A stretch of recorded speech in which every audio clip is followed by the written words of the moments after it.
செய்திகள் தொடர்கின்றன. ஈக்வெடார் நாட்டில் அடுக்குமாடி கட்டிடம் ஒன்றில் ஏற்பட்ட தீ விபத்தில் 2 பேர் பலியானார்கள். விபத்தில் இருந்து உயிர் தப்ப மாடியில் உள்ள ஜன்னல் வழியாக தொங்கியவர்களை தீயணைப்புத் துறையினர் மீட்டனர்.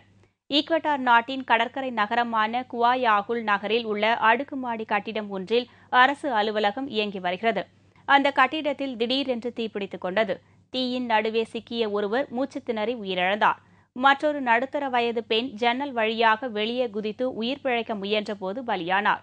இதனிடையே தீயில் இருந்து உயிர் தப்ப ஜன்னல் வழியாக வெளியே தொங்கிய 10க்கும் மேற்பட்டவர்களை தீயணைப்புத் துறையினர் மீட்டனர்.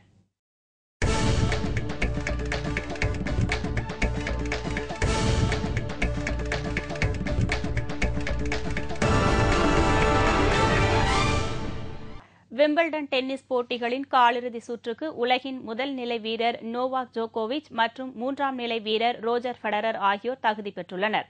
லண்டனில் நடைபெற்று வரும் இப்போட்டிகளின் 4வது சுற்று ஆட்டத்தில் செர்பியாவின் நோவாக் ஜோகோவிச் சக நாட்டவரான விக்டர் ட்ராய்கியை எதிர்கொண்டார். துவக்கம் முதலே ஆட்டத்தில் ஆதிக்கம் செலுத்திய ஜோகோவிச் புள்ளிகளை அடுத்தடுத்து கைப்பற்றி செட்களை தமது வசமாக்கினார். இறுதியில் 3-0 என்ற நேர் செட்களில் வெற்றி பெற்ற ஜோகோவிச் விம்பிள்டன் காலிறுதிக்குள் நுழைந்தார்.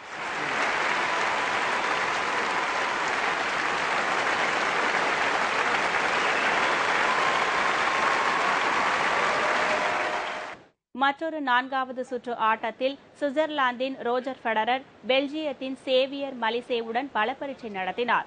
காயத்துடன் களமிறங்கிய ஃபெடரர் நீண்ட போராட்டத்திற்கு பிறகே இப்போட்டியில் வெற்றி பெற முடிந்தது. முதல் 2 செட்டுகளையும் கைப்பற்றிய ஃபெடரர் 3வது செட்டை மலிசேவிடம் இழந்தார். ஆனால் பின்னர் சுதாரித்துக் கொண்ட ஃபெடரர் 4வது செட்டை தமது வசமாக்கி போட்டியில் வெற்றி பெற்றார்.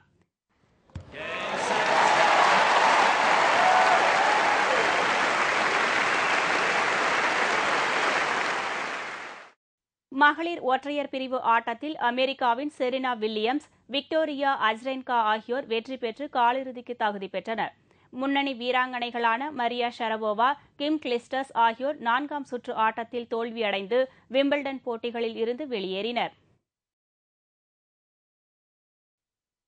யூரோ சாம்பியன் பட்டத்துடன் நாடு திரும்பிய ஸ்பெயின் அணிக்கு அந்நாட்டு ரசிகர்கள் மகிழ்ச்சி ஆரவாரத்துடன் வரவேற்பு அளித்துள்ளனர். தொடர்ந்து 2வது முறையாக ஐரோப்பிய கோப்பையை கைப்பற்றிய கேசிலாஸ் தலைமையிலான ஸ்பெயின் கால்பந்து அணி நேற்று சாம்பியன் கோப்பையுடன் நாடு திரும்பியது. விமான நிலையத்தில் வந்திறங்கிய வீரர்களை வரவேற்க லட்சக்கணக்கான ரசிகர்கள் சாலைகளில் இரு மருங்கிலும் திரண்டிருந்தனர். திறந்த வாகனத்தில் நின்றபடி ஊர்வலமாக வந்த கால்பந்து வீரர்களை உற்சாக முழக்கங்களுடன் ஸ்பெயின் ரசிகர்கள் வரவேற்றனர்.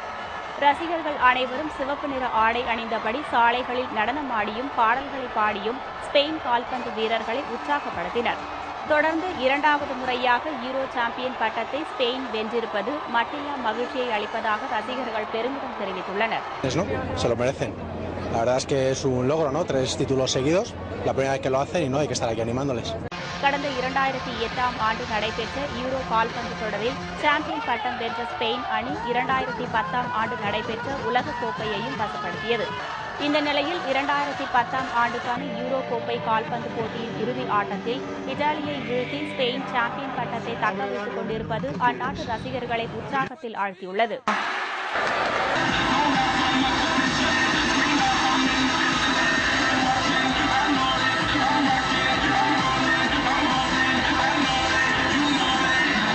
இத்துடன் செய்திகள் நிறைவடைகின்றன. மீண்டும் தலைப்புச் செய்திகள் மாலை 6 மணிக்கு. வணக்கம்.